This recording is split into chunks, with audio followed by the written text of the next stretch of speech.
I look at cakes as like a work of art. Hi, my name is Robert Lucas and I'm an IT professional turned cake artist. Well, I started baking in 2019. It was just something I did to fill some of my spare time, but it's something that I grew to love and I do it all the time now. Everything I learned, I looked at videos online, or I read different blogs, and then I also experimented a lot. I also found out what happens if you put too much baking soda in the cake. Definitely messes your oven up. So I never like to make the same thing twice just because there's so much that I want to get done.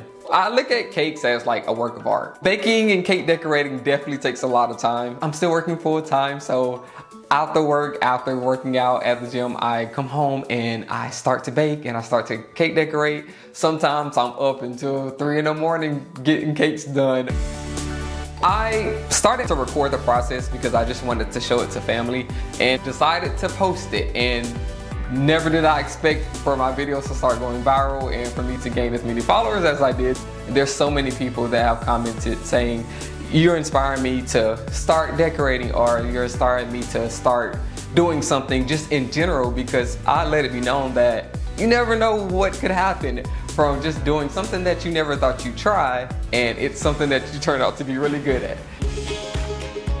For me, I just want to push the Sweet Impact to reach as many people as possible. I love to teach and I also love to entertain. Just being in the camera and on video and stuff, it's so much fun to me. So hopefully I can expand the Sweet Impact to be so much more. I love it and I think it looks amazing.